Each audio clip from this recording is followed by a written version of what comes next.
Bien. Entonces, vamos a ver una de las dos técnicas cromatográficas que tenemos pensado compartir con ustedes en este cuatrimestre. Una de ellas es cromatografía en fase gaseosa, que ya la iniciamos la clase pasada, el jueves pasado. Igualmente vamos a retomar nuevamente el inicio de este tema, hasta donde hicimos la clase pasada, rápidamente para aquellos que no estuvieron presentes, y poder continuar con la temática. Y más adelante veremos cromatografía líquida de alta presión. Ambas técnicas están relacionadas con métodos de separación de componentes en una mezcla, y esa es su principal función, y también en lo posible identificación, es decir, son técnicas instrumentales relacionadas a métodos de separación e identificación. Bueno, en principio vamos por la cromatografía en fase gaseosa, donde debo recalcar entonces que son métodos de separación físico. Estamos hablando que tenemos una mezcla de componentes, los cuales los queremos separar para poder, de alguna manera, cuantificar la presencia de cada uno de ellos en esta mezcla, y en lo posible también identificarlos. Entonces tenemos una mezcla constituida por X número de componentes, y a su vez esa composición relativa entre ellos. Entonces la técnica va a consistir en primera instancia en separarlos, y como instancias consecutivas la cuantificación de los mismos y la identificación de los mismos. A veces la identificación no es tan simple y tenemos que ayudarnos con adicionales, pero en principio existe grandes posibilidades de que podamos con esta misma técnica lograr también identificarlos, y entonces existe toda una destreza de aquellos operadores de esta técnica y de los instrumentales relacionados con estas técnicas, que hacen factible que además de separar también podamos identificar, y por ende una vez que estén identificados se puede cuantificar, y de esta manera obtenemos una información totalmente útil para la química analítica, ¿no? Bien, entonces, como dice, es un método físico de separación, es decir, que todos los métodos o instrumentales que utilicemos se van a basar en un método que va a consistir en separar físicamente, es decir, que no va a haber reacciones químicas de por medio para separar, porque de hecho, si hay algún proceso químico empleado para poder separarlos, ya estamos transformando la estructura que constituye la composición de los solutos que conforman la mezcla, y por ende no podríamos saber de qué se trata, ni cuánto, en qué proporción está cada uno de ellos en la mezcla. Particularmente la técnica entonces se basa en introducir esta mezcla problema de solutos que nosotros queremos separar y en consecuencia identificar y cuantificar, introducir esta mezcla en un sistema que le vamos a llamar sistema cromatográfico, que va a consistir de dos fases. Una fase a la que vamos a llamar fase estacionaria, y otra fase a la cual vamos a denominar fase móvil. La fase móvil va a pasar o a atravesar a la fase estacionaria. La fase móvil es la que va a transportar la mezcla de solutos que nosotros queremos separar, y la va a transportar a través del sistema cromatográfico, como les vengo diciendo, a través de lo que va a consistir la fase estacionaria. Y la interacción de los solutos con esta fase estacionaria, que tendrá determinadas características físicas y químicas, hará que, de acuerdo a las características propias de la fase estacionaria y las características propias de los componentes que conforman la mezcla, más las condiciones operativas que trabajen dentro del sistema cromatográfico, hará que podamos separar la mezcla en cuestión, que ya vamos a ir viendo más en detalle esto que les acabo de mencionar. Acá la técnica que vamos a ver el día de hoy es cromatografía en fase gaseosa. Por lo tanto, la fase móvil, que es la que va a transformar los componentes de la mezcla, va a ser una corriente gaseosa, es decir, un gas portador, le vamos a llamar gas portador de la mezcla problema, la cual queremos separar, gas, la fase móvil. Y las características que deben reunir los componentes de la mezcla a separar es que deben ser solubles en la fase móvil y, por supuesto, capaces de interaccionar con la fase estacionaria para que con esa interacción que haya con la fase estacionaria, como les mencionaba, de acuerdo a las características de la misma, de acuerdo a las características de cada molécula dentro de la mezcla, se va a producir sucesivas e infinitas interacciones entre ellas, como disoluciones, adsorciones, intercambios iónicos, y hará que se vayan separando a lo largo de todo el sistema una molécula de otra, o un componente de otro. Gráficamente, y vamos a decir que las primeras métodos cromatográficos, en sus comienzos o inicios, antes del instrumental analítico que disponemos hoy en día, eran columnas de vidrio. Estas columnas de vidrio de determinados diámetros y determinadas alturas, podíamos tener alturas de centímetros hasta varios metros de altura, con un relleno sólido en su interior. A este relleno sólido le vamos a llamar la fase estacionaria, ¿sí?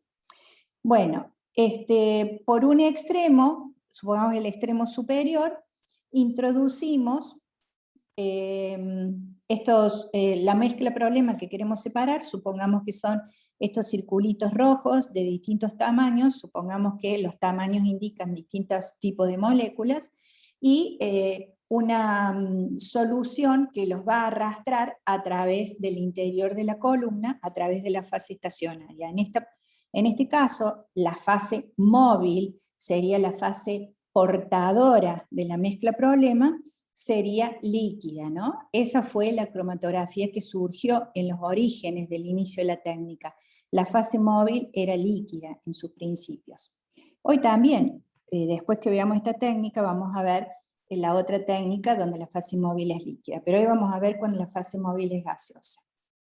Bien, entonces la fase móvil va a transcurrir desde el extremo superior de la columna y ir arrastrando hasta llegar al extremo inferior los distintos componentes que se irán separando, como los vemos acá, ya sea por distintos tipos de interacción que puedan sufrir los componentes en función de las características que pueda tener la fase estacionaria, que son estas partículas de sólido. Dependiendo de ese tipo de interacciones, es que ustedes verán que acá, a grandes vistas, tenemos tres grupos de solutos a separar. Lo vamos separando y después viene la parte de identificación. La primer técnica cromatográfica, de ahí deriva su nombre, el sistema fue el mismo, ¿no es cierto? Una columna con un relleno, fase estacionaria, un relleno sólido, una fase móvil que en ese caso era líquida, y consistió en separar compuestos coloreados. Acá los vemos, se van separando los compuestos coloreados. Estos A, B, C son distintos compuestos, y de ahí proviene su nombre, ¿no? La separación de compuestos coloreados. Acá vamos a introducir, voy un poquito rápido porque esto ya lo hemos visto para los compañeros que estuvieron presentes el jueves anterior. Un término totalmente asociado a esta técnica es el término de elución. ¿Qué significa elución? Elución significa que cuando la mezcla a separar es introducida por la parte superior de la columna, junto con la fase móvil que lo va a arrastrar a lo largo de toda la columna, y van a salir separados uno a uno en el otro extremo de la columna, cada uno de los componentes de la mezcla, este proceso de transporte de la fase móvil con los solutos a separar a través del relleno del interior de la columna, ese fenómeno se llama elusión. Va la fase móvil con los solutos, van eluyendo a través de la columna y eluyen uno a uno a la salida en el otro extremo de la columna, separados uno a uno. A eso le llamamos elusión.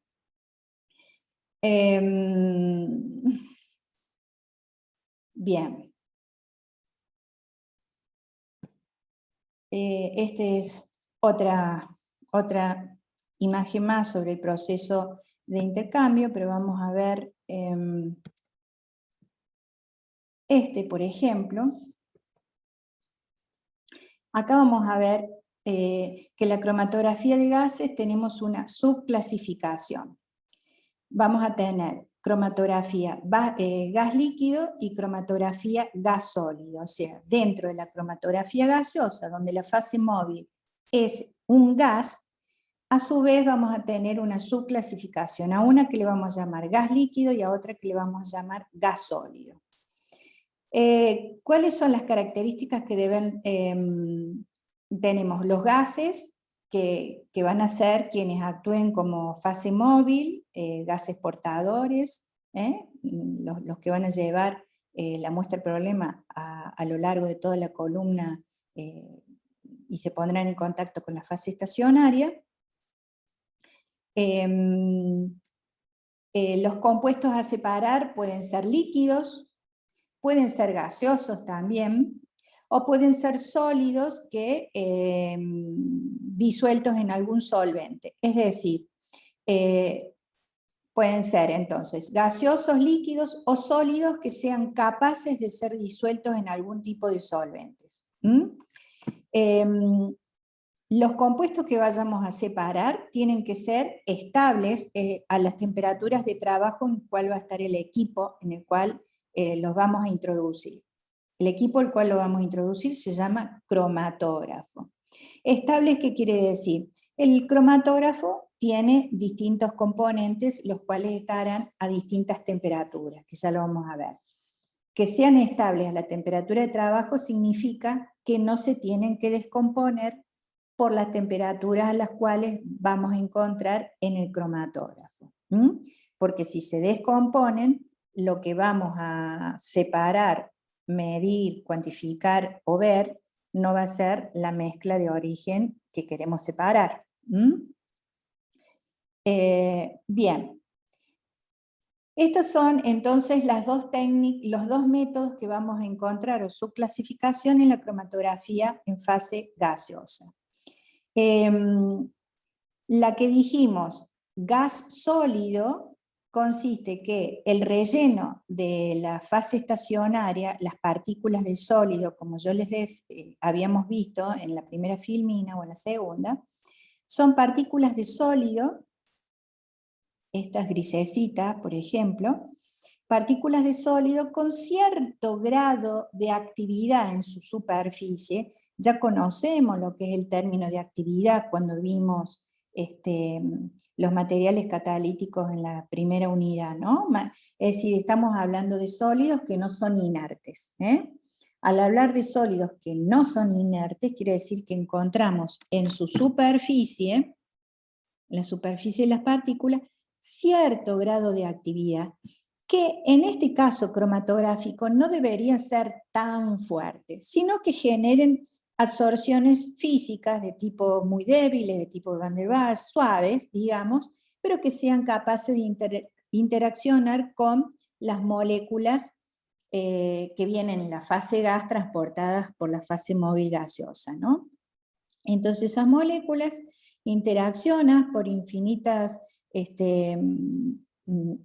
escasos tiempos infinitesimales en la superficie, se adhieren, se absorben, mejor dicho, en la superficie, se desorben, se vuelven a absorber, se desorben, y así infinitos procesos de absorción, desorción, las moléculas con la superficie del sólido.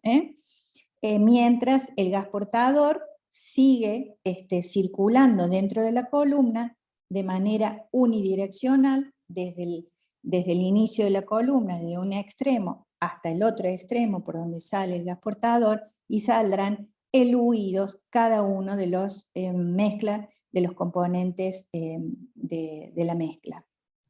Entonces acá tenemos sólidos con cierto grado de actividad muy débil que van a interaccionar de manera física en infinitas absorciones y desorciones de acuerdo al tipo de interacción de la superficie sólido con la composición química de cada una de las moléculas. Mientras que la otra, que es cromatografía gas líquido, la vamos a llamar cromatografía de partición. La cromatografía de partición, que es la que va a tener mucho más uso que esta otra, esta de absorción está particularmente vinculada a la mezcla de solutos en estado gaseoso en condiciones normales de presión y temperatura, o solutos muy fácilmente volatilizables. Y se queda limitado a ese tipo de muestra nada más. En cambio, esta otra cromatografía de partición es para el resto de los solutos que no reúnen estas características que les acabo de mencionar, que pueden ser líquidos, también pueden ser gaseosos, pero de mezclas más complejas, y, o sólidos disueltos en un solvente. Entonces, en este caso, ¿por qué le llamamos cromatografía gas líquido? ¿Por qué? Porque el relleno de la fase estacionaria, que es el que va dentro de la columna, va a consistir en partículas de sólido revestidas en la superficie externa de las partículas de sólido por una fina, no sé si alcanzan a ver acá en este dibujito, una capita gris muy ligeramente, muy suave, sobre la superficie de la partícula del sólido. Las partículas van a estar revestidas por un líquido muy denso y muy altamente viscoso que va a estar adherido completamente, cubriendo el 100% de la superficie de las partículas del sólido. Ese líquido reunirá ciertas características físico-químicas y que esas características se vincularán de distintas formas con las distintas moléculas que lleguen a la superficie del mismo. Entonces, al tener ese líquido altamente viscoso, denso, pegado a las paredes del sólido, la interacción de las moléculas de mi mezcla problema será con esa fina y delgada capa de fase líquida que reviste las partículas del sólido y no con el sólido propiamente dicho. Entonces, las características de las partículas del sólido, en este caso, no deberán reunir ningún tipo de actividad intrínseca por sí mismas. En general son partículas con muy poca actividad o totalmente inertes y que su única función es la de soportar esta fase líquida, densa y viscosa, para que las moléculas de mi mezcla problema que vienen transportadas o arrastradas por la fase móvil gaseosa se difundan en esta fase líquida y las sucesivas absorciones y desorciones infinitas que va a haber entre las características físico-químicas de esa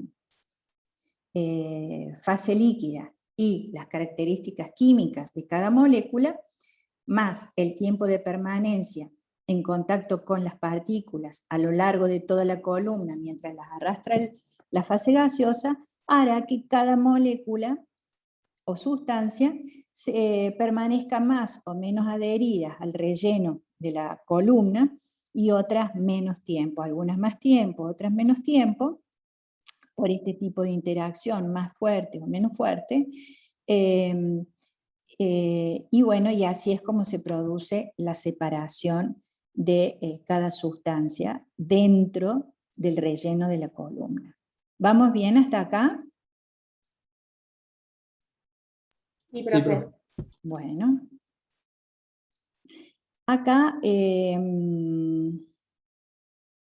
vamos a introducir otro concepto cromatográfico que se llama coeficiente de partición y que va a estar relacionado a este tipo de cromatografía, el tipo de cromatografía gas líquido, que es la cromatografía de partición, que es la que acabamos de ver, Y el coeficiente de partición va a estar relacionado a la concentración del soluto X que está dentro de la mezcla que yo quiero separar en la fase estacionaria líquida respecto a la concentración de mi soluto X en la fase estacionaria móvil gaseosa. Porque recordemos, miren, acá vamos a tener solutos que habrá centésimas, milésimas, infinitas porciones de tiempo que en los solutos estarán absorbidos o difundidos en la fase líquida y después en la fase gas, en la fase líquida y luego en la fase gas. Y así infinitas veces, que es lo que va a producir este tipo de interacción, las separaciones entre las distintas moléculas de acuerdo a las distintas características químicas que va a tener cada molécula, porque la que tiene una característica química determinada es la fase líquida estacionaria, la que está conformando la fase estacionaria. Esa tiene su característica propia, mientras que la de las mezclas, problemas, serán distintas. Entonces, esa interacción distinta de una molécula a otra con la fase estacionaria hace que los tiempos que están retenidos en la fase estacionaria sean distintos de una molécula a otra. Y ahí es donde se produce la separación. Entonces, la constante de partición me va a leer o a relacionar cuánto de cada molécula en mi mezcla problema tengo en la fase estacionaria y cuánto tengo de esa misma molécula en la fase gaseosa. Es un término que lo vamos a tener, lo vamos a estudiar y lo vamos a ir relacionando a medida que vayamos avanzando en la clase de hoy. Otra forma de ver lo que venimos conversando es cómo ocurre la separación. Acá vemos una columna de la misma que veíamos en la primera y segunda filmina, solo que acá la vemos un corte longitudinal de la misma. Acá tenemos el extremo inicial donde introducimos la fase móvil gaseosa con la mezcla problema que queremos separar. Acá aparentemente la mezcla problema que queremos separar está compuesta por 3 solutos, azul, negro y verde, y la fase móvil va a circular a lo largo de toda la columna. Recordemos que dentro de la columna va a estar la fase estacionaria, el relleno sólido del cual venimos hablando, ¿no es cierto? Y este es el otro extremo.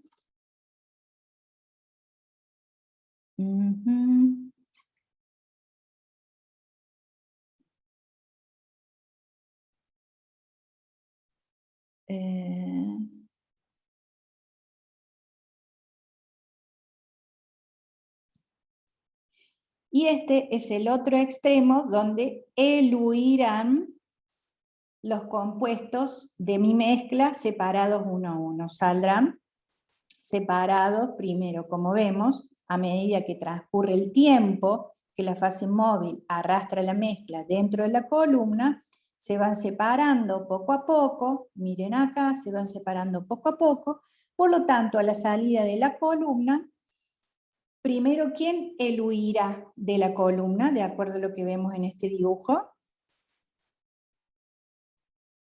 El que es medio verde. El verde. El segundo.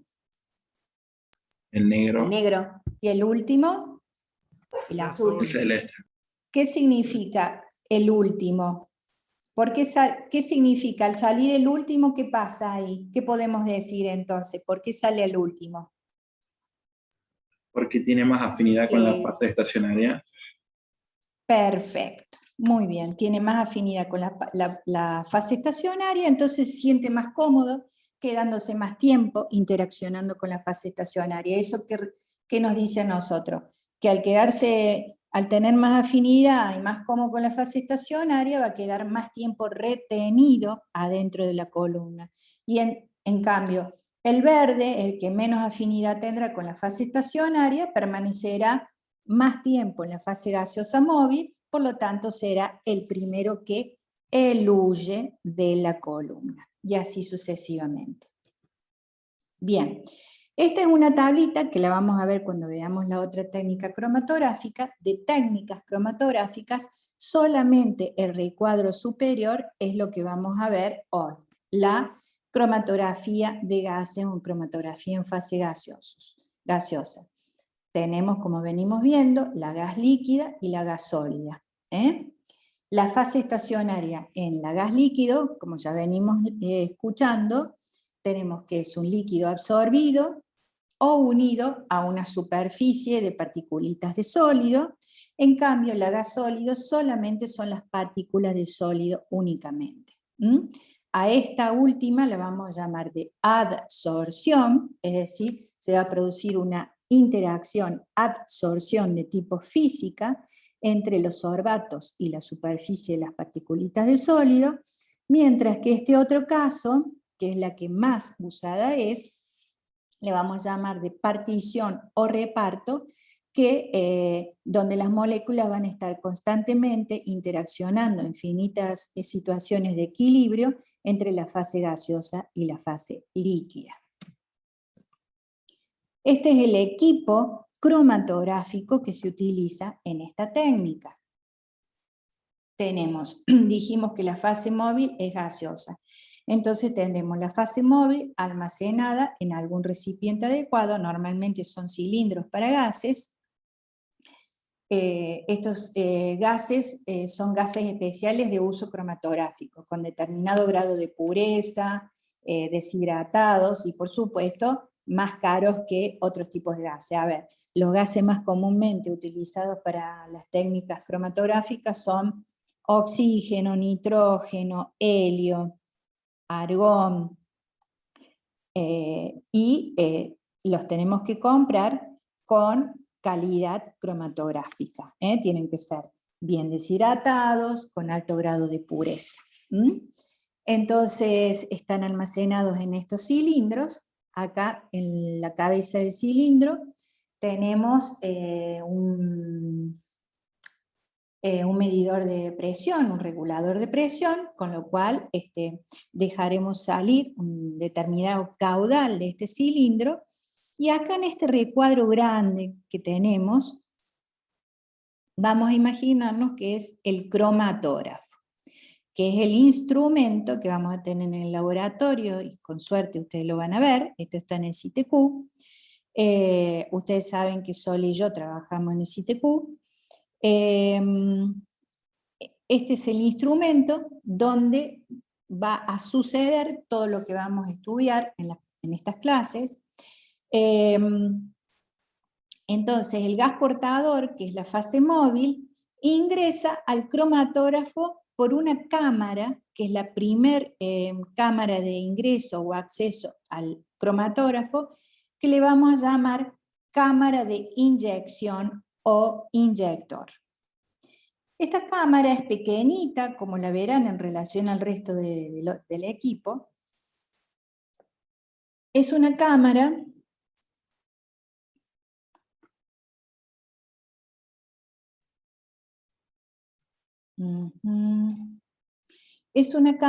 que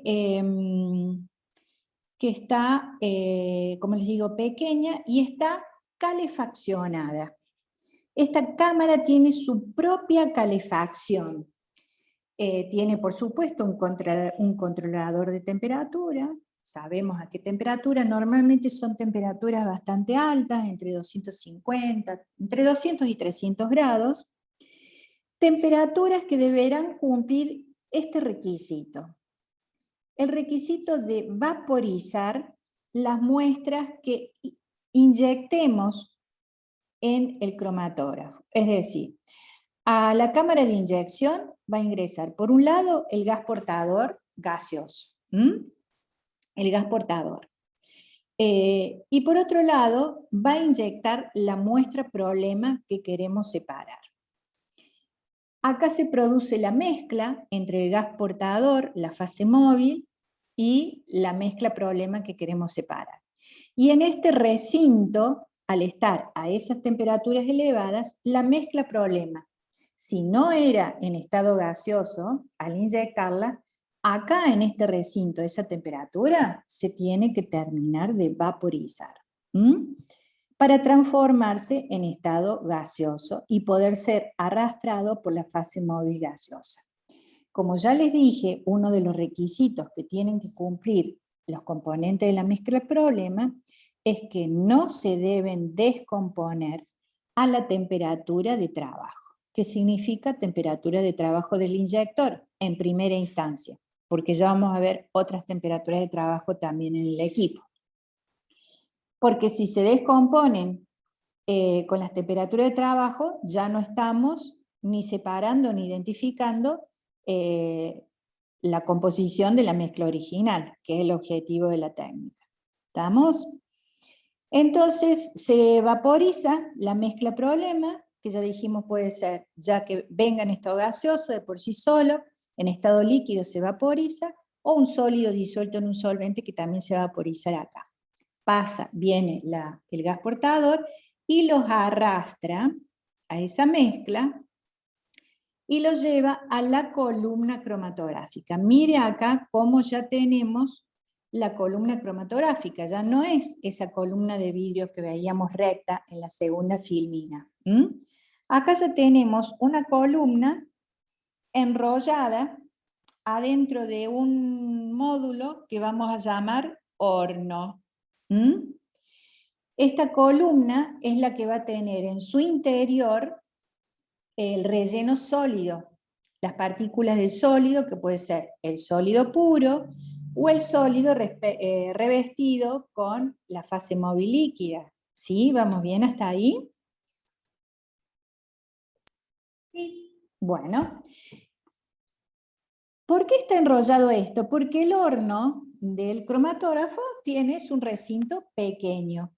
Entonces, acá se ha ideado un sistema de columnas que pueden ser metálicas o de vidrio, de escasos, muy escasos diámetros, y varios metros de longitud. Como no pueden ir varios metros de longitud en un equipo, porque sería imposible construir, o no es imposible, pero digo, se puede ahorrar mucho construyéndolo de esta otra manera. ¿Cómo se logró optimizar el sistema? Disminuyendo los diámetros de las columnas, y para poder introducirlo en los hornos de los equipos, se decidió enrollar. Entonces estamos hablando de columnas, por ejemplo, desde 1 metro hasta 150, 200 o 300 metros. El horno también tendrá su propia temperatura, que será distinta a la del inyector. Normalmente son temperaturas inferiores a la del inyector. Y las temperaturas del horno pueden ser temperatura isotérmica o constante. ¿Qué quiere decir esto? Que el horno siempre tendrá la misma temperatura y por lo tanto la separación de la mezcla desde que ingresa desde el extremo, desde uno de los extremos de la columna hasta que eluye por el otro extremo de la columna, el proceso de separación dentro de la columna se realizará siempre a la misma temperatura, temperatura constante o isotérmica. O bien podremos tener una programación de temperaturas, desde temperaturas más bajas hasta temperaturas más altas, desde que inicia el ingreso de la mezcla con el gas portador por un extremo hasta que eluye o sale la columna por el otro extremo. Ya vamos a ver también en detalle esto. Cuando eluyen o salen por el otro extremo de la columna, uno a uno los componentes separados de la columna, cada uno va a llegar a este sistema o a este otro componente que se llama detector. Esto ya no suena, ¿no es cierto? Ya venimos viendo que los equipos tienen un detector. ¿Cuál es la función del detector? Como la palabra lo dice, detectar cada sustancia que llega al mismo. ¿Y qué significa esto? Identificarlos y cuantificarlos, ¿sí? Esa es su función. Es decir, y cada detector tendrá una metodología particular de su génesis, su construcción, su diagramación, que actuará, de acuerdo a su constitución propiamente dicho, para transformar la señal, el componente másico que llega al mismo, porque va a llegar cada soluto al mismo como masa, transformarlos en unidades que puedan ser contadas, cuantificadas. Dependiendo del detector, tendrá su propio método. El detector también tiene su módulo propio de temperatura. Y en general, los detectores también trabajan a temperaturas bastante altas, alrededor de 300 grados. Temperatura a la cual, por supuesto, tampoco se deberían descomponer los componentes que ya han sido separados en la columna y que han llegado uno a uno al detector. Entonces tenemos 3 módulos dentro del equipo cromatográfico y los 3 con temperaturas diferentes, inyector, columnas y detector. Y los 3 cumplen una función diferente, inyector, columna y detector. Finalmente, una vez que salen del detector, llegan a algo que ya también nos resulta familiar a nosotros, a un registrador, que es el que va a dibujar, nos va a mostrar el dibujito y la tablita de números que se generó acá en el detector. En el caso de las técnicas cromatográficas, a esta gráfica, este dibujo, esta imagen, lo vamos a llamar cromatograma. Y con el cromatograma nosotros vamos a leer, vamos a ver, vamos a identificar, podemos trabajar muchísimo con esa lectura del cromatograma.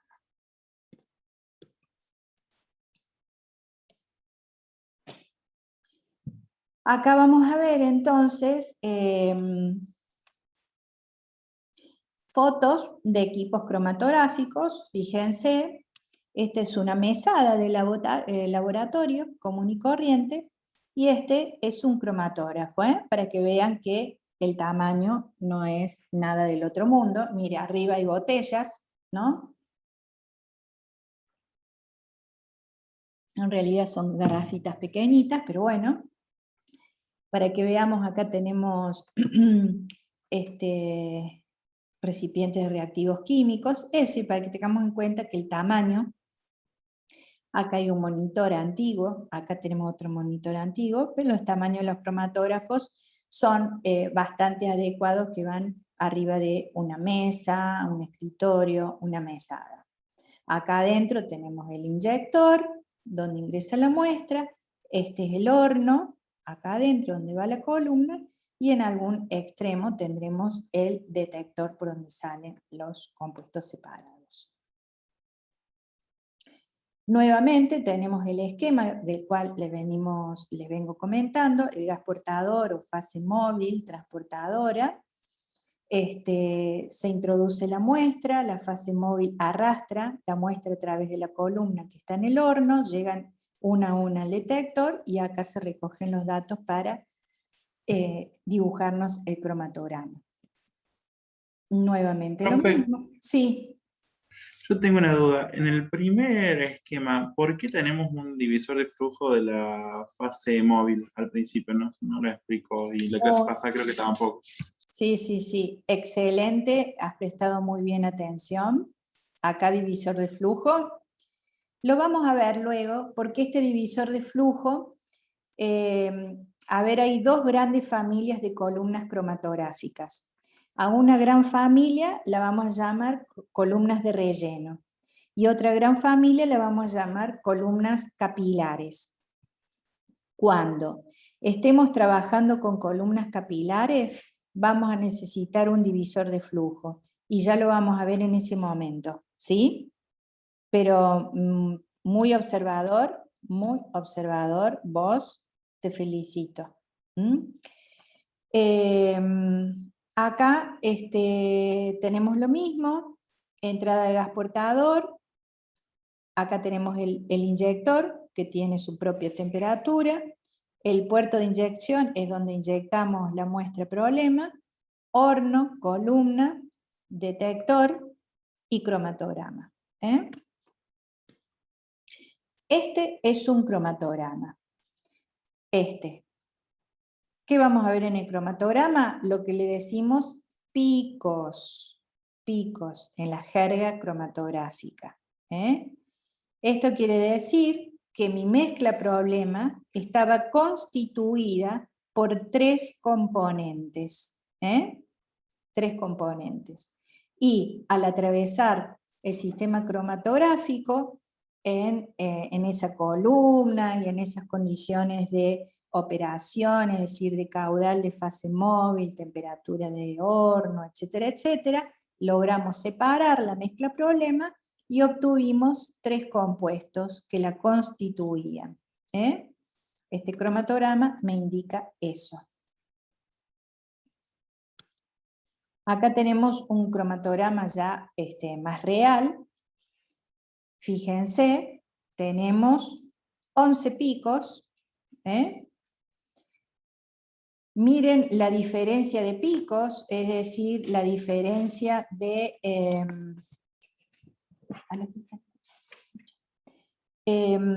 la diferencia de picos, acá tenemos picos muy juntitos.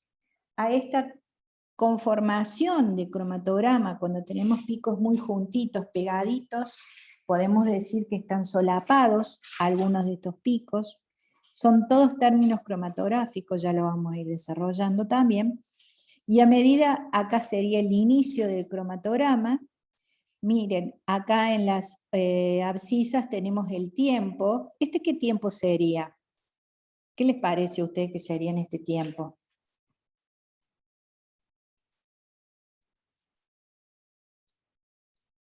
¿Puede ser el tiempo desde que sale el primer pero compuesto ¿cómo? hasta que sale el último?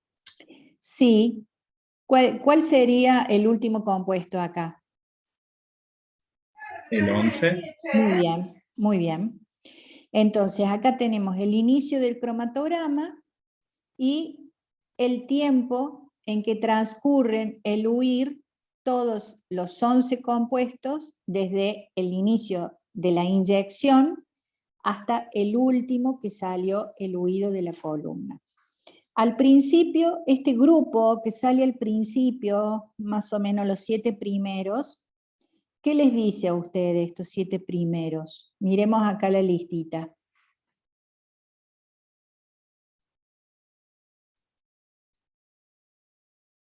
Son los primeros que van saliendo, ¿no? Puede ser que interaccionen de manera similar con la fase estacionaria.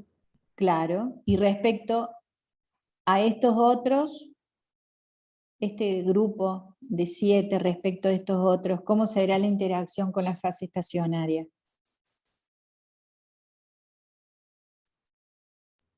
Más débil, salen antes. Más débil, muy bien, muy bien. Al ser más débil, saldrán más rápidamente de la columna, por eso los vemos en el principio del cromatograma. Y estos 8, 9, 10 y 11 son los que tienen, como dijo el compañero anteriormente, mayor afinidad con la fase estacionaria, permanecerán más tiempo retenidos en la fase estacionaria, hasta que el último, que además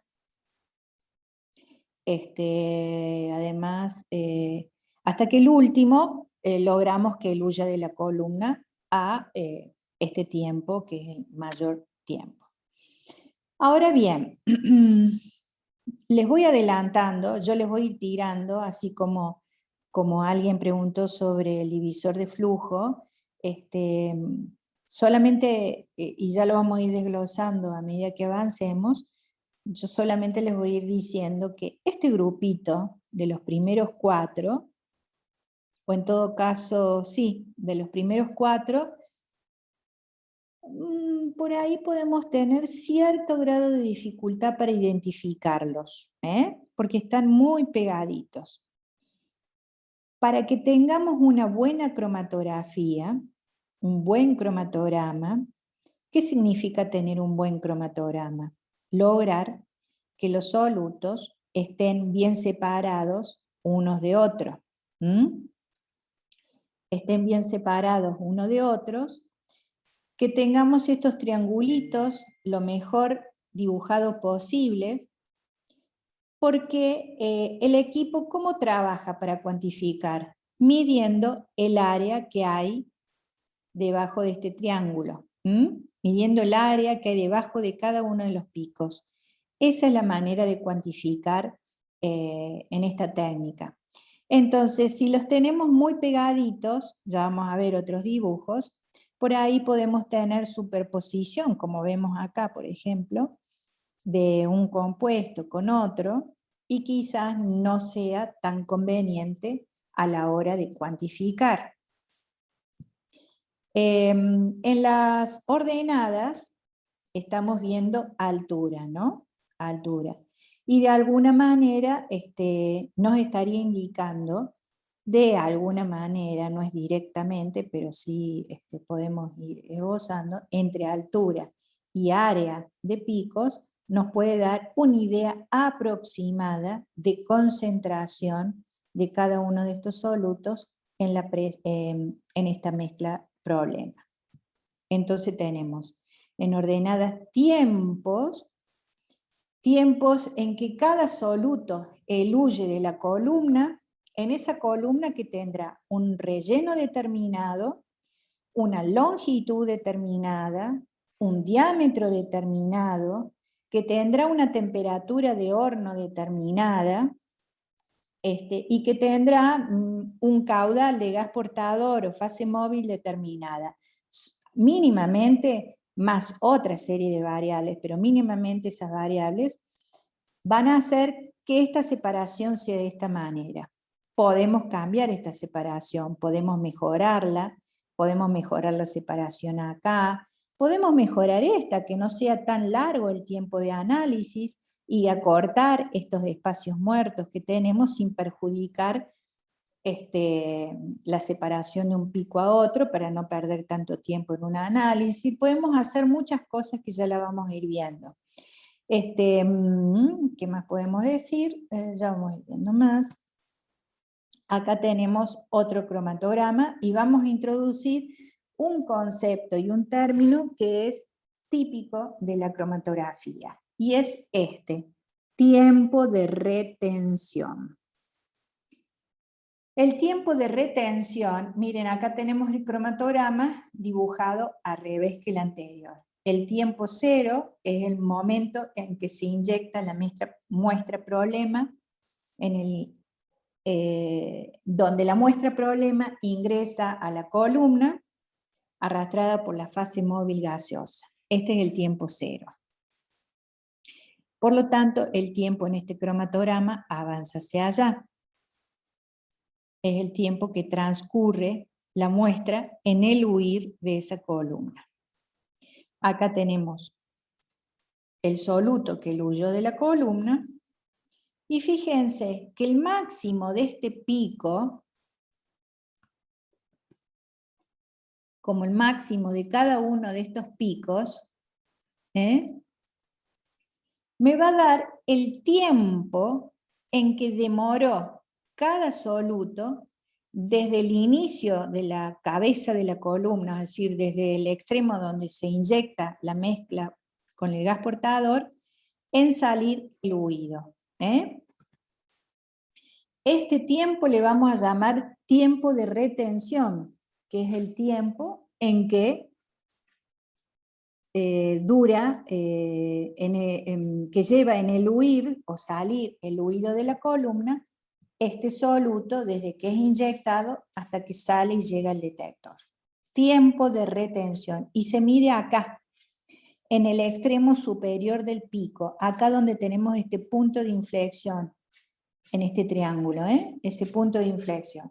Este tiempo de retención va a ser característico de ese soluto, en esa columna, con esa longitud, con ese tipo de relleno, con esa temperatura de horno, con esa temperatura de inyección, con esa temperatura de detector, con ese caudal de gas portador, con el tipo de relleno sólido, con el espesor o tipo de relleno de la fase líquida recubriendo las partículas de sólido. Es decir, todas esas variables van a influir que este soluto salga el huido de la columna a este tiempo de retención. Se llega a modificar alguna de las variables que yo les he mencionado, este tiempo de retención va a cambiar. Bien, vamos a ver, pero por lo pronto, el tiempo de retención sería una variable operativa Más que variable operativa, sería una variable que nos va a ayudar parcialmente a nosotros, manteniendo todas las variables que les acabo de mencionar medianamente controladas, nos ayudaría a hacer una identificación cualitativa de los componentes de mi mezcla problema. Ya vamos a entrar más en detalle sobre esto. Otra foto de un cromatograma típico. ¿Alguien me puede decir qué es esto?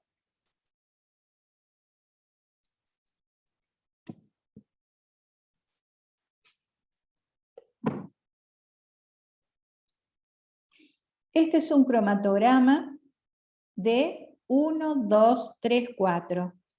4 picos. ¿Qué significa? Que tengo 4 compuestos. Bien, tenemos 4 compuestos. ¿Cuál es el primero que eluye? El primero que sale de la columna. ¿Cuál sería? El de 0,086. Muy bien. Obviamente, este es el último. Quiere decir que este es el más retenido por la fase estacionaria. ¿Estamos bien? Sí. Bueno. Fíjense, las tablitas de numeritos que tenemos abajo. De estas tablitas de numeritos vamos a tener en cuenta una o dos nada más para esta cátedra, digamos. Acá vamos a tener una tablita donde están los tiempos de retención de los compuestos que hemos separado. 1, 2, 3, 4, que son estos que están acá, ¿sí? Luego tenemos esto que dice área, y estos números, miren, el primer compuesto que salió eluido, que es este pico, el más gordito, es el que tiene más área. Y los otros tienen menos área. Visiblemente es lo que estamos viendo también, ¿no es cierto? Esta área es un conteo numérico matemático que hace ¿quién lo hace? El detector. Cuando cada uno de estos solutos, que son masas de solutos, llegan al detector, los transforma en conteos numéricos y me da estos valores, ¿sí? Claramente yo puedo visualizar que el primero es el que está en mayor presencia en esta mezcla. A veces las imágenes pueden no ser tan directas, pero bueno, y lo vemos claramente en el conteo numérico. Y acá, esta otra columna, que es la otra columna que vamos a utilizar nosotros, es la transformación de este conteo numérico en porcentaje de área. Acá vemos claramente que el pico o componente número 1, es decir, el primero que salió eluido, que es el que vimos que tiene más área, mire, acá ya hemos transformado en % de áreas, es el que está mayoritariamente, 97%, su presencia frente a los otros tres. La sumatoria de estas 4 áreas me da 100% de 100%. Entonces, esto son los datos que me da el cromatograma. Luego de haber sido separado en la columna, llego al detector, el detector me da este conteo numérico, me lo transformo en % de áreas, y el cromatograma, que es el registrador que me da el dibujito, me da esto, que es el cromatograma. Luego, nosotros vamos a trabajar con este valor para dotar a este valor de una idea másica, que esto lo van a ver con la Sole en el trabajo práctico. Y así vamos a poder cuantificar de manera másica cuánto hay de este y este en mi mezcla de componentes con valores másicos, porque acá estamos teniendo valores porcentuales de áreas, nada más. ¿Qué más podemos ver acá? Bueno, acá estamos diciendo que la técnica cromatográfica realmente, chicos, es una técnica maravillosa de separación. de cuantificación e identificación.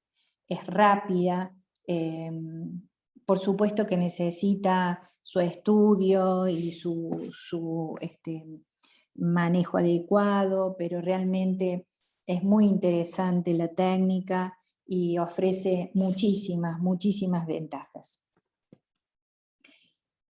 Vamos a continuar con definiciones de terminologías cromatográficas que le vamos a dar significancia en esta cátedra, porque vamos a ver 1 o 2 días nada más que el tema. Acá damos cursos de posgrado de cromatografía y nosotros vamos a verlo en 1 día o 2 nada más. Entonces, la terminología que vamos a utilizar o que vamos a tener en cuenta en esta clase es esta que mencionaba yo antes, tiempo de retención. Es el tiempo que tarda en aparecer el máximo de un tiempo.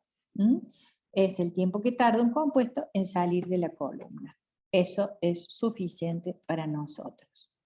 Volvemos a ver el concepto de la constante de reparto o constante de partición, que era la relación de la concentración del sustrato X en la fase estacionaria respecto de la fase móvil.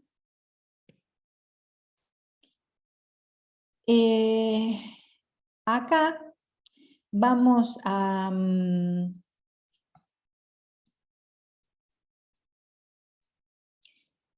ver, por ejemplo, miren, con distancia de migración.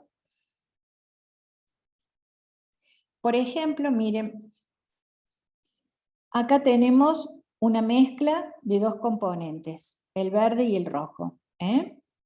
Entonces, por ejemplo, acá tenemos el inicio de la inyección en el sistema cromatográfico, el inicio en la columna, y a medida que transcurre el tiempo, dentro de la columna se va produciendo la separación. Al principio entran juntos, de a poco se van separando, hasta que logran separarse.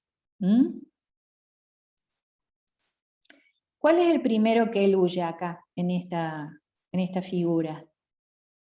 De acuerdo a cómo tenemos dibujado estos ejes de coordenadas.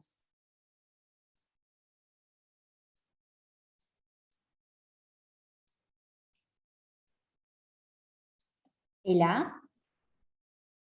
Miren, dice distancia de migración. O sea que acá inyectamos y acá salen de la columna. ¿Cuál es el primero que eluye? El B, El B. entonces. El B. El B es el que eluye. Esto quiero que lo veamos para que podamos analizar esto que hay acá. Si el B es el primero que eluye, acá dice que K sub A, que sería de es mayor que K sub B. Esta es la constante de partición, ¿sí? ¿Qué dijimos que era la constante de partición o de reparto?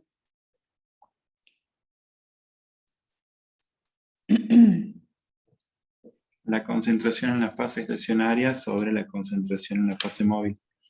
Entonces, ¿le parece que está bien esta relación respecto a esto que estamos viendo? Que dice que K sub A, o sea, del componente A, es mayor que K sub B, que es del componente B. Es correcto, ¿no es cierto? ¿Por qué? A ver, la constante de partición del sustrato A, de acuerdo a la formulita que vimos en la filmina anterior, que es esta, quiere decir que el A tiene mayor concentración en la fase estacionaria que en la fase móvil, que el B, por ejemplo. Entonces su constante es mayor, ¿sí? Y por eso el B sale eluido antes que el A. ¿Estamos? ¿Sí? Bueno. Sí, sí. ¿Qué más podemos analizar de esto? La constante, de acuerdo a este análisis, también va a tener algún tipo de interacción con la temperatura. con la temperatura de ¿dónde?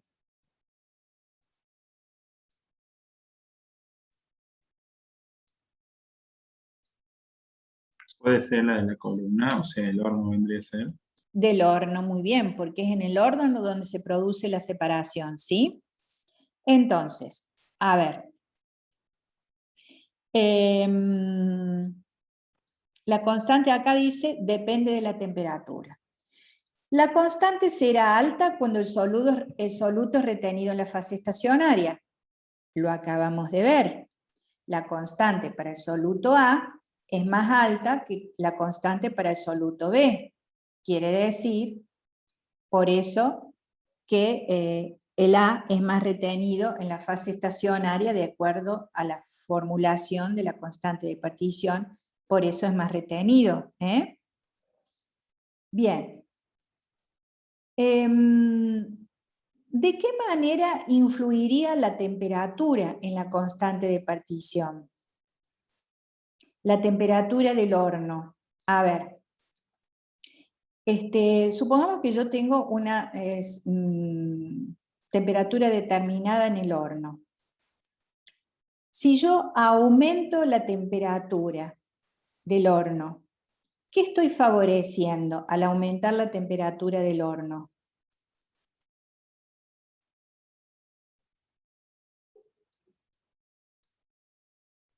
Puede ¿Menos ser tiempo que de retención? Perdón, no escuché, a ver, de a uno. Que hay menos tiempo de retención. Claro, ¿por qué hay menos tiempo de retención al aumentar la temperatura del horno? porque Y porque disminuye los la... picos se van a dar más rápido. Claro, hay menos tiempo de retención porque los picos salen eluidos más rápido. ¿Pero por qué? O sea, es Puede una cosa... ser Sí, porque aumenta la afinidad con la fase móvil muy o bien, disminuye con la fase estacionaria. perfecto. Muy bien, muy bien. Ese es el efecto de la temperatura dentro de la columna. O sea, digamos, el efecto de la temperatura en el horno que afecta obviamente a la columna. Es una variable que nosotros como operadores del equipo podemos manejar. Si nosotros aumentamos la temperatura de la columna, al aumentar la temperatura de la columna, favorecemos que la concentración de mi soluto, que viene en la fase móvil, esté más tiempo en la fase móvil. Más tiempo en la fase móvil respecto de la fase estacionaria. Entonces, eluye más rápido y por ende sale antes o más rápidamente de la columna. Sería el huido de la columna más rápidamente. ¿Cómo sería ahí entonces el tiempo de retención? Al aumentar la temperatura del horno, ¿cómo sería la temperatura de retención de ese soluto? ¿Mayor o menor? Menor. Menor. Muy bien. Muy bien.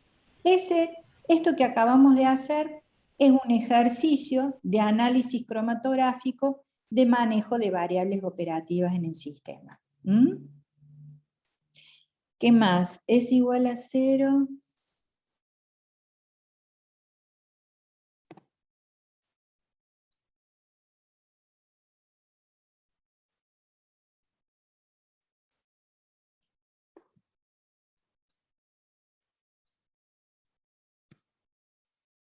Acá vamos a ver nuevamente el efecto que yo les mencionaba de sucesivas absorciones y desorciones en una fase y otra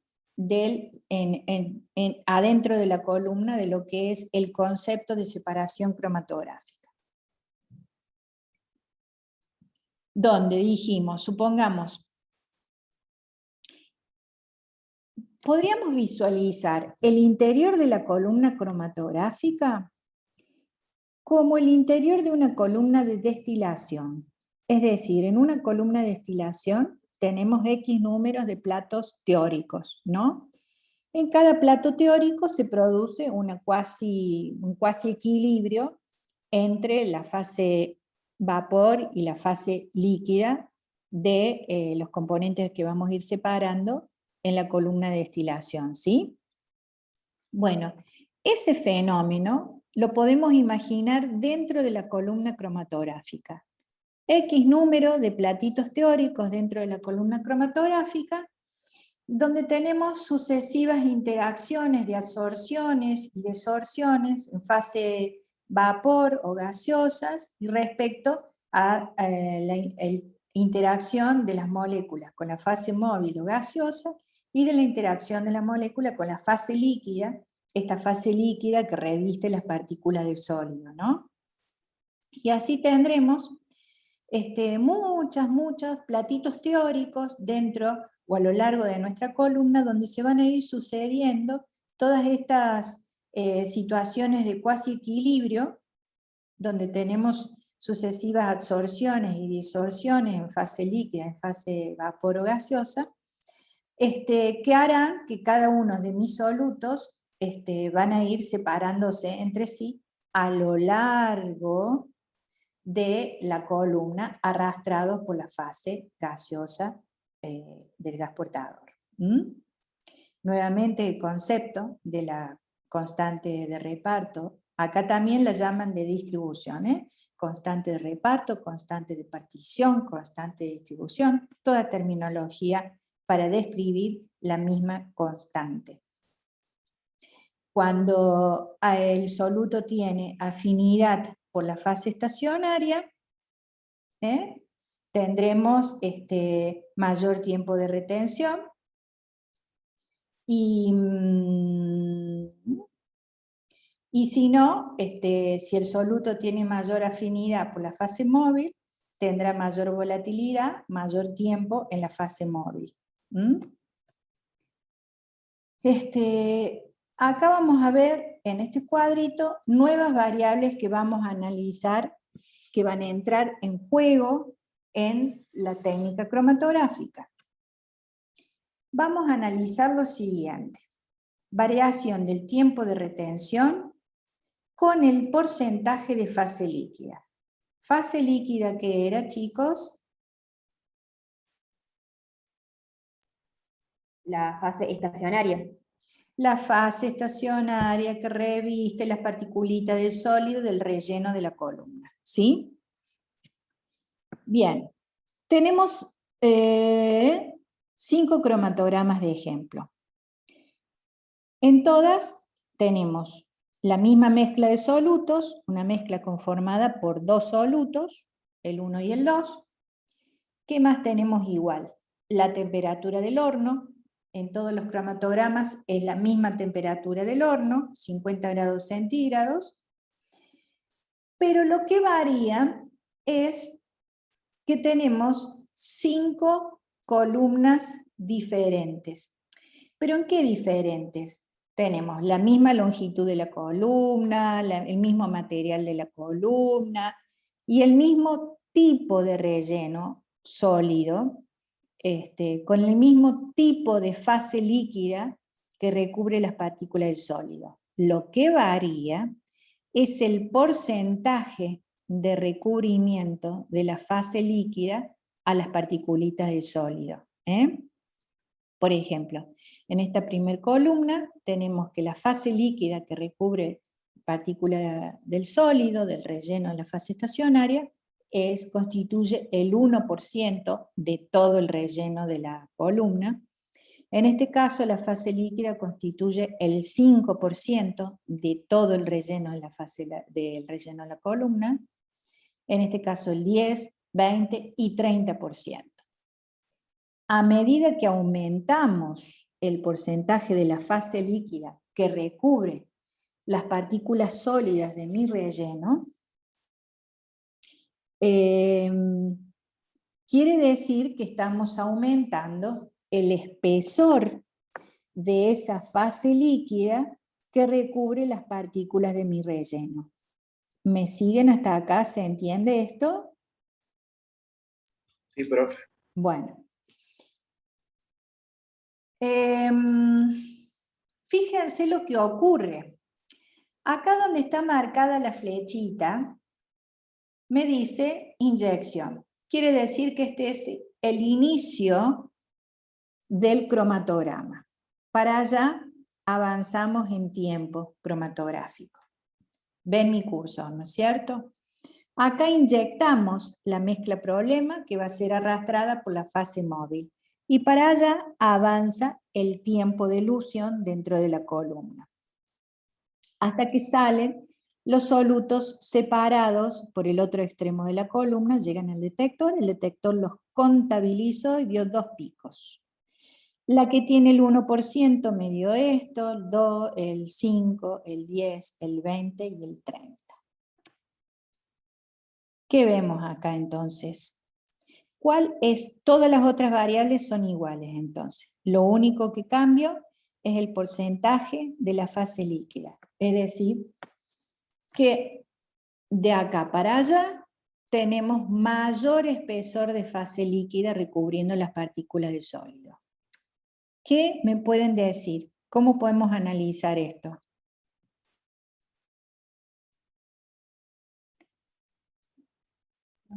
Puede ser que a mayor porcentaje de fase líquida podemos determinar mejor la concentración de cada soluto, porque ahí, como vemos, obtenemos una mayor área abajo de cada pico, y por ahí en esas condiciones es como menor el error al determinar la cantidad, o sea, la concentración de cada uno.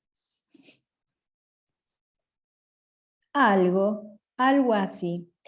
Antes de pasar al análisis, les voy a decir, las técnicas cromatográficas nos tenemos que manejar siempre con una situación de compromiso que le llamamos. Situación de compromisos que no son extremos, ni muy, ni tan. ¿Estamos? No es muy científico lo que les estoy diciendo, pero bueno, en la práctica es así.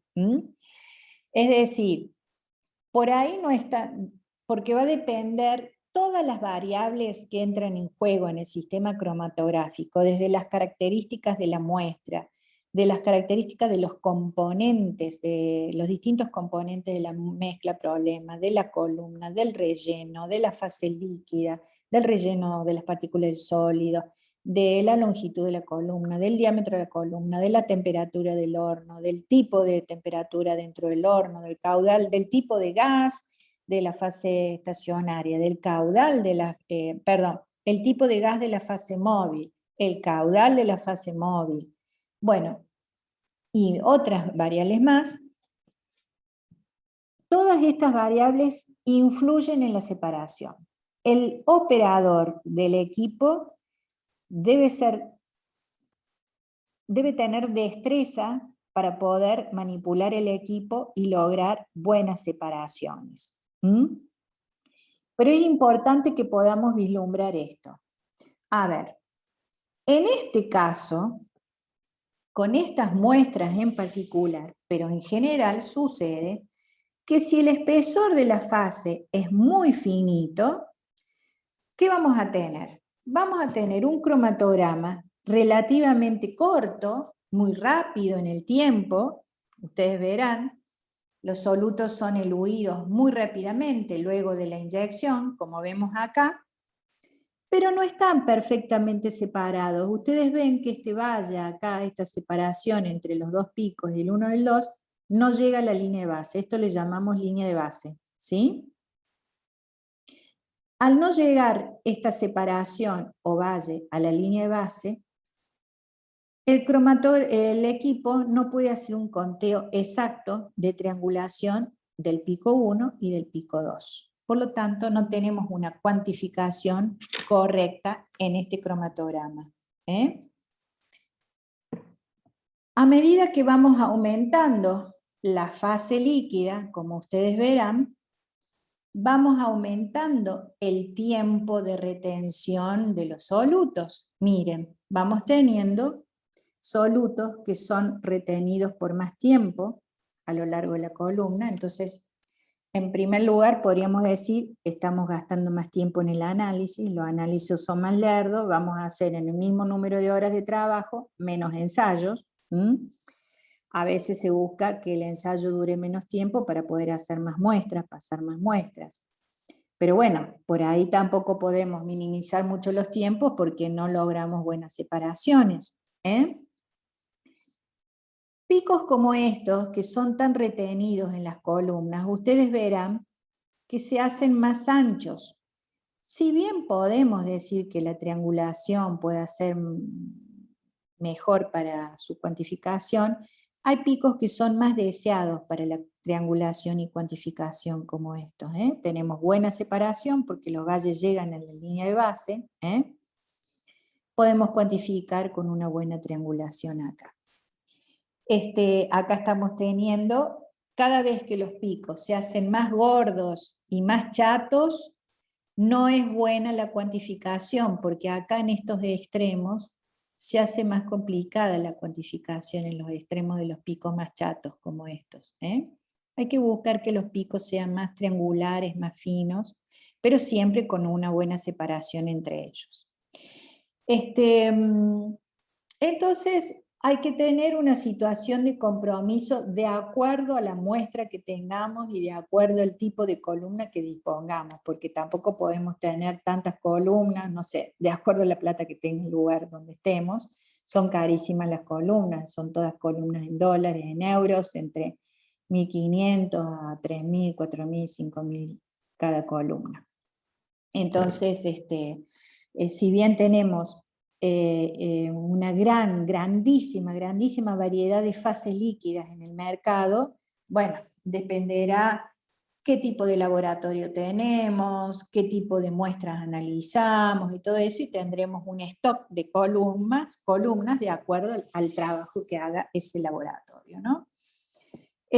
Por lo tanto, acá tendremos que buscar, de acuerdo a este ejemplo, un porcentaje de fase líquida que me separe bien los picos, como ser esta, por ejemplo, que tenga buena triangulación para cuantificación y que no sean ni tiempos tan cortos, porque acá no tenemos buena separación, por ende no tendremos buena cuantificación, ni tan largos, porque los tiempos de análisis serán más largos, y estos picos chatos y gorditos tampoco no son buenas las cuantificaciones por estos bordes acá que tenemos en los extremos de los triángulos.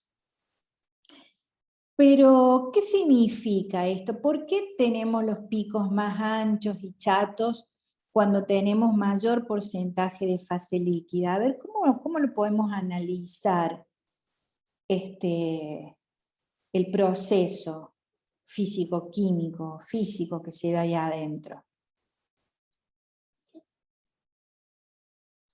Esto implica que al tener mayor porcentaje de fase líquida, los solutos es como que les va a llevar más tiempo difundir a través de ese espesor de la fase líquida.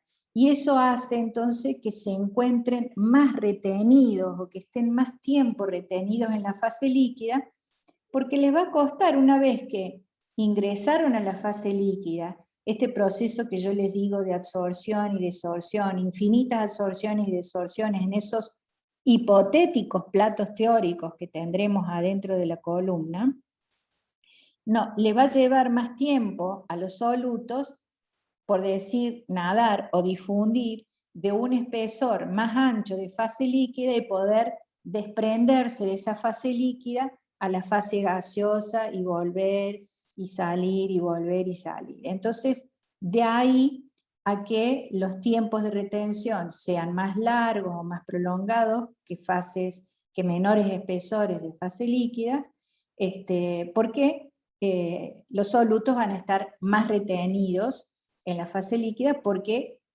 van a permanecer más tiempo difundiendo en ese espesor más ancho o más grande de fase líquida. ¿Se entiende? ¿Sí o no? Sí, profe. Sí, profe. Por otra parte, a Sí. ver, si tenemos moléculas muy grandes, muy voluminosas, de alto peso molecular, o con características químicas de gran afinidad por esa fase líquida, ¿cómo sería el cromatograma? supongamos que tenemos esta columna, esta. Y la muestra que vamos a analizar son moléculas de alto peso molecular, voluminosas, ¿no es cierto? O con una estructura química muy afín a la estructura química de la fase estacionaria. ¿Cómo sería ese cromatograma? Y sería tendiendo a ser un chato, o sea, los picos bajitos y anchos. Muy bien, porque tendríamos ahí entonces grandes moléculas de alto peso molecular o de gran afinidad con la fase líquida. Si además le sumamos altos porcentajes de fase líquida, la afinidad y la retención de los solutos en la fase líquida va a ser mayor. Y por lo tanto tendremos mayores tiempos de retención con picos más chatos y más anchos. E inclusive, en alguna oportunidad, capaz que hasta en las condiciones operativas que estemos trabajando en la corrida cromatográfica, es decir, con la temperatura que trabajemos en el horno, o el caudal de la fase móvil, hasta que puede suceder que el soluto no sea eluido por la columna, por esa gran interacción que hay, ¿me entienden? Porque sea muy retenido por la fase estacionaria, por ese elevado espesor, por las características de la molécula, quede retenido en las condiciones operativas que estamos trabajando. La condición operativa que más tenemos a mano para cambiar las condiciones cromatográficas, en principio, es la temperatura del horno. En el supuesto caso que hipotéticamente suceda esto y que les estoy diciendo, y que algún soluto quede retenido en la columna y no haya sido eluido, no lo hayamos visto en el cromatograma, y viene después otro operador detrás mío y hace una inyección. Y la inyección que hace ese otro operador con otros solutos, con otra mezcla, se le ocurre subir la temperatura del horno respecto de la temperatura del horno que yo estaba utilizando. ¿Qué puede pasar ahí?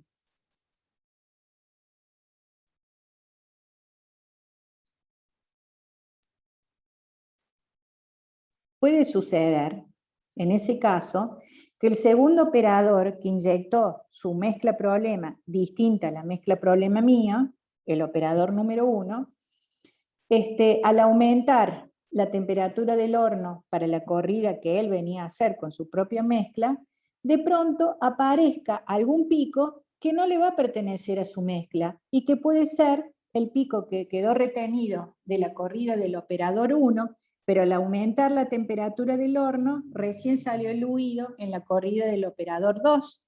Y ahí estaríamos teniendo un cromatograma erróneo. ¿Se entiende? ¿Se entiende lo que les digo? Bueno. Entonces acá les doy un tip práctico, que cuando uno va a hacer una corrida cromatográfica en un cromatógrafo cualquiera, ya sea que lo usan varios operadores, o el mismo operador, pero que corre distintas muestras, siempre les aconsejo hacer lo siguiente, lo que se llama una purga. ¿Una purga qué significa?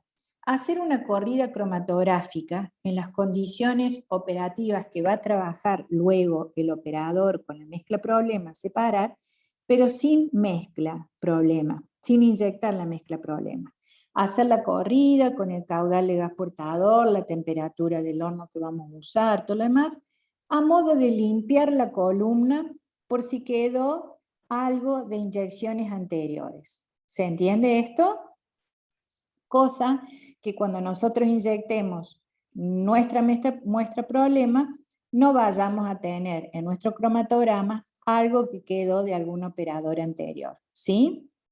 Y lo mismo, cuando dejemos de usar el turno de nuestro turno en el cromatógrafo, si es que, como les digo, compartimos o aunque no compartamos, siempre es conveniente volver a hacer una purga para limpiar en el supuesto caso que haya quedado algún soluto retenido adentro de la columna.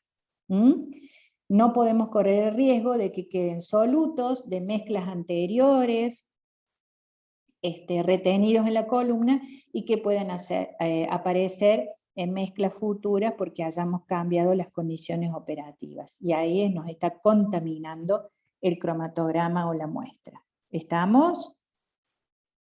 ¿Se entiende esto que les digo, chicos? Sí, profe. Bueno, Sí, profe. en este caso, este otro cuadrito, vamos a ver que para una misma columna, una misma fase líquida, con el mismo porcentaje de fase líquida, 20%, ¿qué variamos? La temperatura del horno, es decir, la temperatura de la columna. Vamos a trabajar en esta corrida 30 grados, en esta aumentamos a 40, 50, 60 grados. Nuevamente, acá inyectamos la muestra, este es el inicio del cromatograma, acá aumenta el tiempo de cromatograma. ¿Qué leemos acá?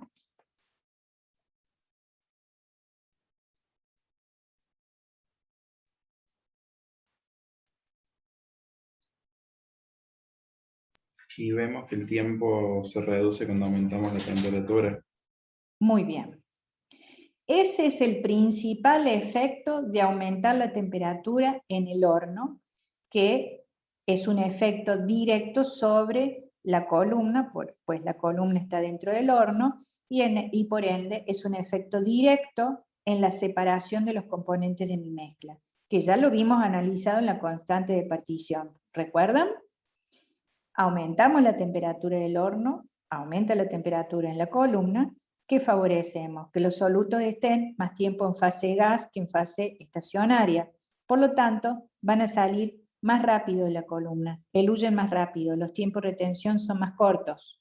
A medida que disminuimos la temperatura de la columna, los solutos son más retenidos, permanecen más tiempo en la fase estacionaria que en la fase gas, bla, bla, bla, acá.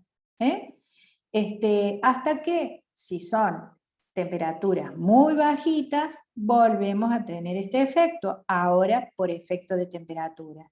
Más tiempo retenido en la columna, al tener más tiempo retenido en la columna, son picos más chatos, más gordos, que no son muy deseables en un cromatograma, ¿sí? Nuevamente, tendremos que trabajar con temperaturas de situación de compromisos, ni muy bajas, ni muy altas, para lograr buenas separaciones entre sí, buenas cuantificaciones de áreas, que no sean tiempos demasiado largos, pero si son tiempos muy cortos y no son buenas las separaciones, no nos sirve. A esto es lo que me refiero con las situaciones de compromiso en las técnicas cromatográficas. Bien. Acá vamos a ver dos conceptos más cromatográficos. Por ejemplo, acá tenemos una cromatografía que le llamamos una separación y un dibujo de picos a lo que le podemos decir normales. Cuando tenemos la misma separación, pero picos más angostitos, más finos,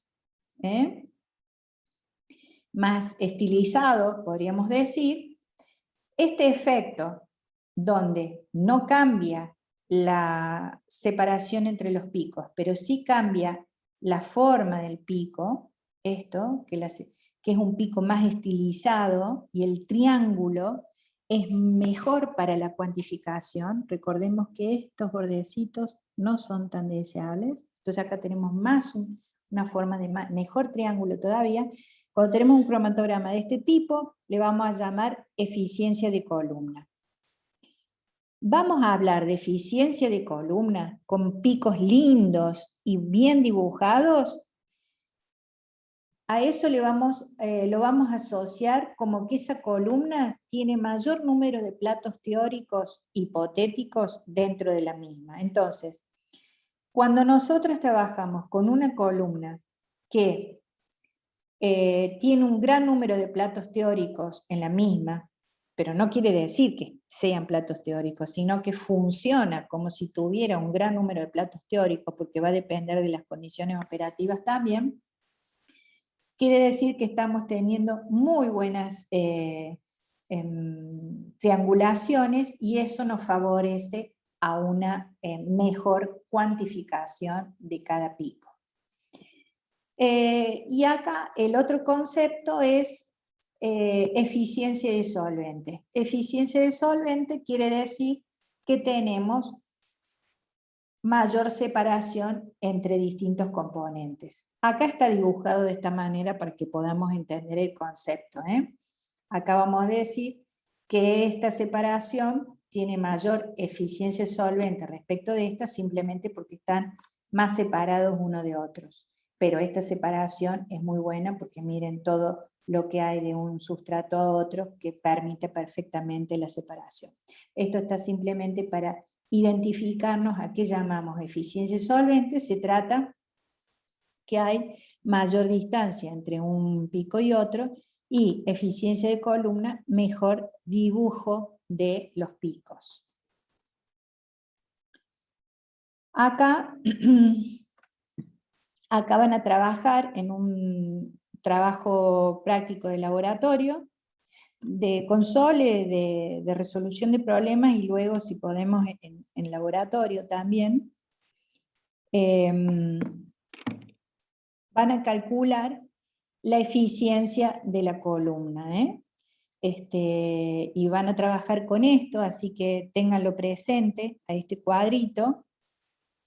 Van a trabajar con lo que el concepto de la longitud de la columna, el número de platos teóricos dentro de la columna, y la altura equivalente de plato teórico. ¿Alguien sabe lo que es altura equivalente de plato teórico?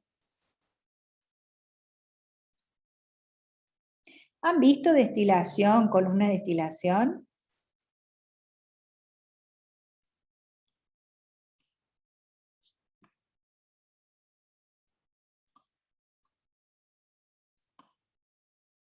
¿No? Sí, vimos, profe, pero me suena, pero la verdad que no me acuerdo qué significa el concepto de ese plato teórico.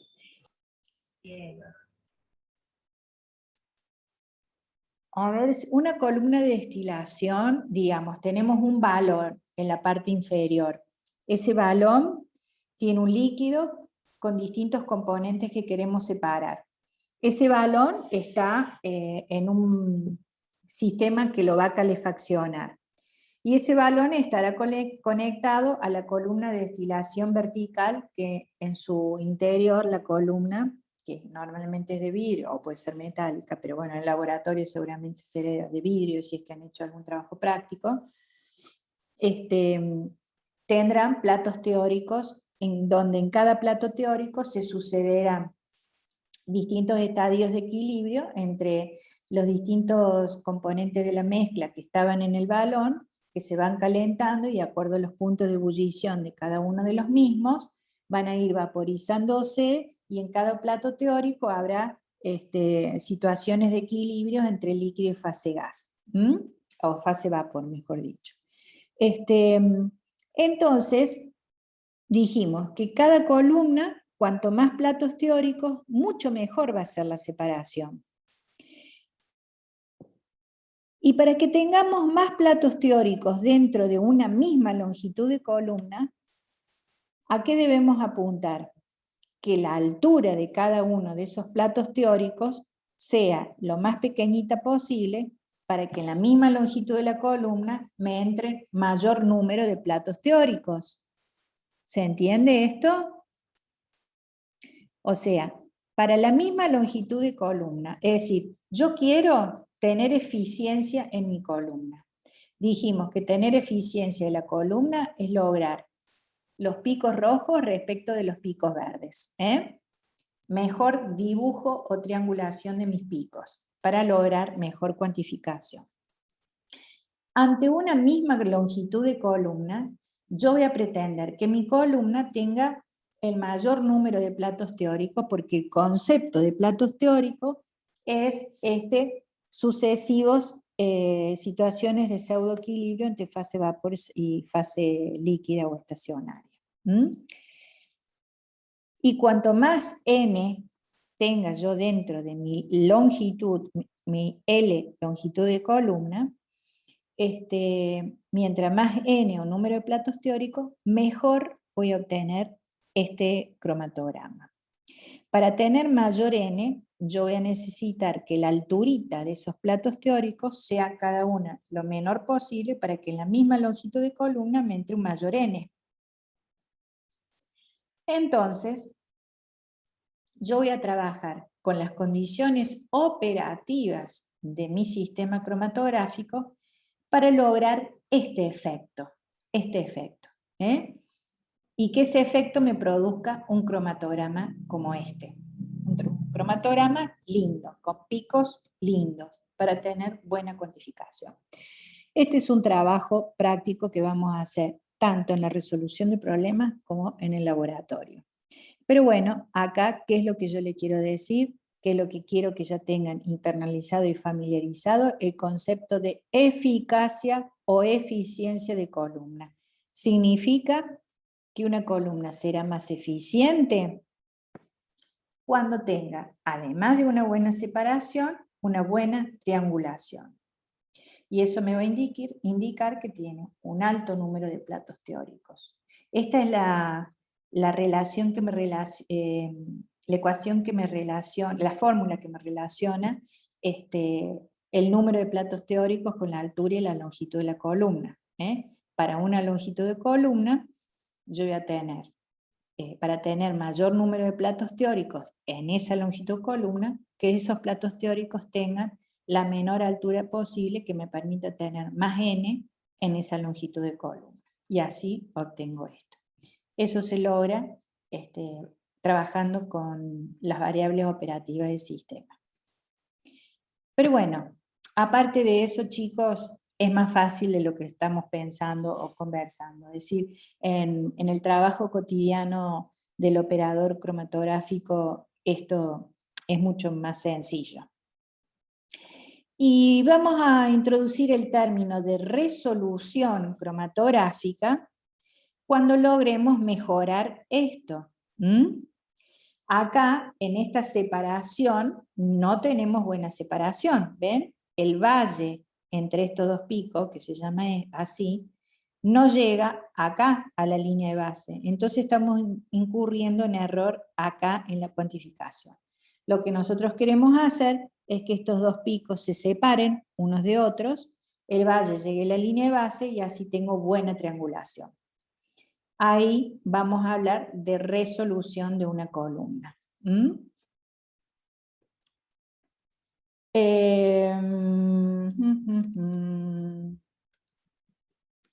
Nos falta un montón. Bien, vamos a seguir un poco más porque nos falta muchísimo.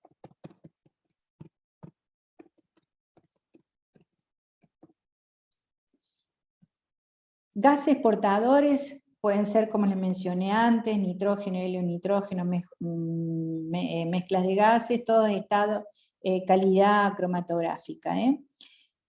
¿Cómo inyectamos las muestras en el inyector? Vamos a emplear jeringas cromatográficas, que son jeringas de vidrio, con muy pequeña capacidad de volumen. Miren, las que normalmente se usan para inyectar líquidos son de 10 microlitros. No saben, este émbolo es finito, finito, finito, muy, muy finito. Todo el volumen de esta jeringa es de 10 microlitros y nosotros inyectamos 0,2 microlitros, apenas una subdivisión de acá, para que tengamos idea qué poquita cantidad de muestra necesitamos para realizar el ensayo. Eso es una de las grandes ventajas que tenemos con las técnicas cromatográficas. El uso de muy poquita cantidad de muestra para poder realizar el ensayo.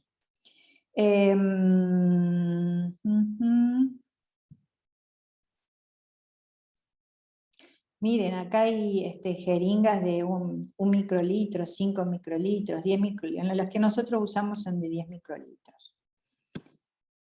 Este es un sistema para inyectar muestras gaseosas que no lo vamos a ver porque no tenemos en el laboratorio este sistema y no se lo vamos a poder mostrar, no es tan frecuente. Le vamos a mostrar este otro, es lo mismo, muestrador automático. Bueno, le voy a mostrar esto.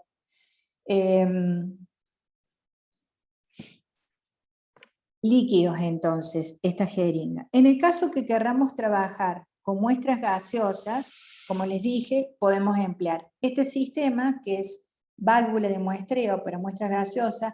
No lo vamos a ver, simplemente se lo muestro, no tenemos en el laboratorio. Por lo tanto, nosotros inyectamos muestras gaseosas con jeringas de vidrios como esta, nada más que los volúmenes de la jeringa son mucho más grandes, ¿no? 50 o 100 microlitros, o pueden ser de mililitros también, jeringas más grandes, porque vamos a inyectar muestras gaseosas, y que van a ser jeringas especiales para muestras gaseosas, van a tener unas valvulitas por acá, o por acá, que van a permitir que cuando llevamos el émbolo para atrás del recipiente donde está almacenada la muestra gaseosa, donde vamos a tomar la muestra, manipulamos esa valvulita, llevamos el émbolo para atrás, tomamos la muestra, queda almacenada en la jeringa, cerramos la válvula, vamos al cromatógrafo, inyectamos en el inyector, en la cámara de inyección con la aguja, abrimos la válvula, corremos el émbolo y así inyectamos las muestras.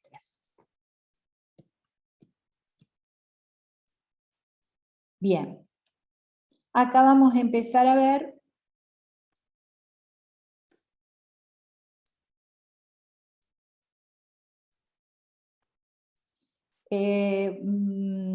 bueno, acá es un concepto de la temperatura de la columna que ya lo hemos visto. A mayor temperatura de la columna, dice mayor presión de vapor.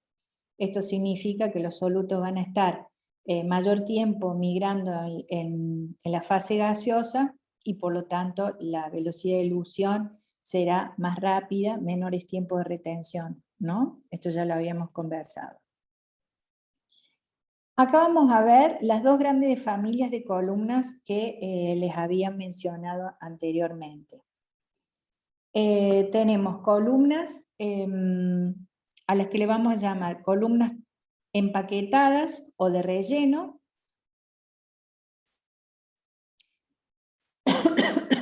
y columnas capilares o tubulares abiertas.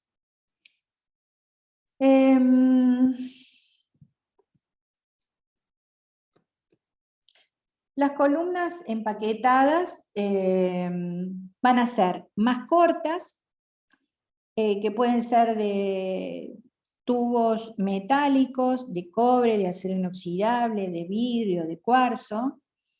Las de cobre no son tan deseables porque el cobre puede llegar a reaccionar de acuerdo a las temperaturas y el tipo de soluto, puede llegar a tener algún tipo de reacción. Así que son más deseables el acero inoxidable, vidrio, cuarzo, por ejemplo. Son diámetros, voy a hablar de valores estándar, siempre hay una grandísima, en el mercado existe una grandísima variedad. Tenemos variedades de longitudes, recuerden que siempre van a estar enrolladas, pero más o menos oscilan entre 1 a 3 metros, como máximo 5 metros, pero como mucho, en este tipo de columnas, las empaquetadas o de relleno, ¿no? Al tener, son diámetros que pueden oscilar, diámetro más grande que estas otras, entre 10 milímetros, 15 milímetros, 20 milímetros.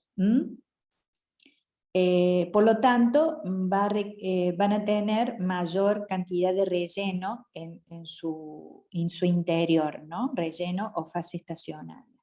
En cambio, las columnas capilares, que también son llamadas tubulares abiertas, son columnas de muchísimo menos espesor, de diámetro, desde 0,1 a 0,53 milímetros, mucho más pequeñitos los diámetros, pero son con longitudes mucho más,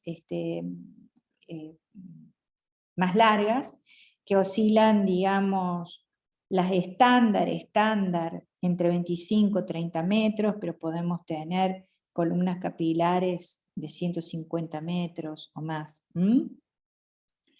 Entonces las características de las capilares que tienen mucha mayor longitud que la de relleno y menores diámetros que la de relleno.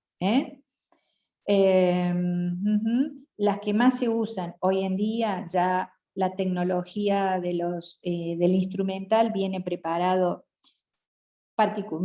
ya directamente para columnas capilares, salvo que el laboratorio necesite trabajar con este tipo de columnas, porque ensaye determinados tipos de mezclas, etcétera, etcétera. Si no, hoy en día los equipos ya vienen para trabajar con columnas de tipo capilares. Y dentro de las capilares tenemos las más conocidas, esta variedad que se llama Workout y Open Tubular, que son diámetros de menor de 1 micrómetro, de líquido, no diámetro, perdón, espesor de menor de 1 micrómetro de líquido que recubre, vamos a ver si lo vemos acá.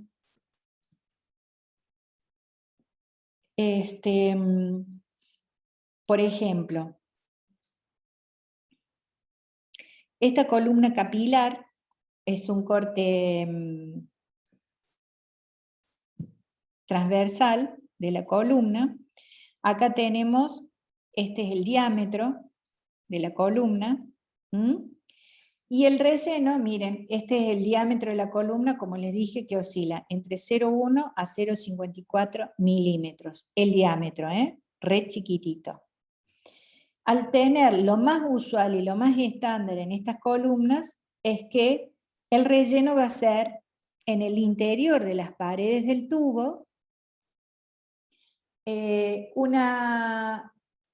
va a tener depositado un espesor de la fase líquida, densa y viscosa, que visualizamos en las columnas que cuando empezamos a hablar del relleno de las columnas.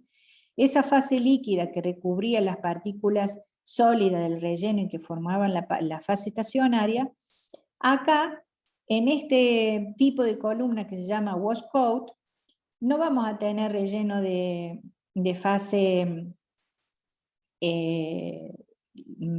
relleno sólido, sino que vamos a tener solamente un espesor de la fase líquida depositada en el interior de las paredes tubulares de la columna. Este espesor de la fase líquida también tendrá su variación de distintos espesores. De acuerdo al espesor, vamos a tener distintos costos de columnas, de acuerdo al tipo de la fase líquida, de acuerdo al espesor de la fase líquida, de acuerdo a la longitud de la columna, todo eso influye en el costo de la columna. Esta es la columna más común de las capilares, la más común, la más convencional, la más utilizada, no es tan cara. No, bueno, los precios oscilan, como les dije, entre 1.500 a 2.000, 2.500 más o menos. Si quisiéramos un relleno o una fase estacionaria que tuviera particulitas de sólido, también podríamos tener adheridas acá en la cara interior del tubito capilar, particulitas de sólido revestidas con fase líquida estacionaria, acá. Son menos frecuentes y esas son más caras. Pero siempre se llaman de tubo abierto porque no ocupan todo el interior del tubo con relleno. En cambio, la columna empaquetada o de relleno, que es esta otra que veíamos acá, tiene todo el interior de la columna o del cañito ocupado por el relleno sólido, revestido por la fase líquida que recubre las particulitas de sólido. Está todo el interior de la columna ocupado por el relleno de la fase estacionaria. Con diámetros aproximados de estas columnas de 0,3 a 0,4, 0,5 centímetros de diámetro, ¿no? Estas, miren, estos son estos valores en milímetros. Entonces a estas le llamamos columnas de empaquetadas o de rellenas, y estas capilares. Como les decía, los tubos pueden ser, en el caso de las columnas capilares, lo más usual son tubos de sílica fundida, revestidos con un polímero que les confiere cierto tipo de elasticidad, porque ser tan largas y diámetros tan pequeñitos, por eso se llaman capilares, son muy frágiles. En cambio las empaquetadas, que son más cortas, de 1 metro a 3 metros, 4, cuanto mucho 5, pueden ser, como les decía, de vidrio, de sílica o acero inoxidable.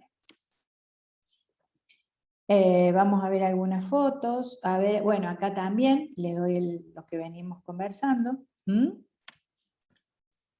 Esta es una foto de una columna empaquetado de relleno con sus características, y esta es una foto de una columna capilar, sus diámetros, sus longitudes estándares, habituales, y sus características que acabamos de conversar. Vuelta, foto de columna empaquetado de relleno, de acero inoxidable, por una ingresa la muestra en un extremo, por el otro sale y va al detector. Y esta es una capilar de menos metros, otra capilar de más metros. Acá tenemos de esta misma familia, la de relleno empaquetada, esta de acero inoxidable, esta de vidrio, esta es otra de acero inoxidable. Otra filmina de lo mismo, con más detalles, tubulares abiertos, empaquetadas, cómo se enrollan, todo sobre lo mismo. Acá les mencionaba lo que les expliqué antes, que podemos tener capilares con relleno siempre en las caras internas de las paredes. Nunca se rellena completamente, por eso se llaman de tubo abierto. O tenemos solamente la fase líquida depositada en el interior de las paredes con distintos espesores, o apenas una pequeña laminita de particulitas sólidas depositadas en el interior de las paredes. Estas son mucho, mucho más caras. La tecnología para fabricarlas, se imaginarán que es bastante más compleja que esta otra, ¿no? Nuevamente, acá volvemos a hablar, líquidos depositados o sólidos porosos depositados en el interior del tubito capilar, ¿sí? Nada más. Y acá, mira, nuestro compañero que me preguntó sobre qué era el divisor de flujo de entrada. Acá vamos a empezar a hablar sobre eso, pero lo dejamos para la próxima clase.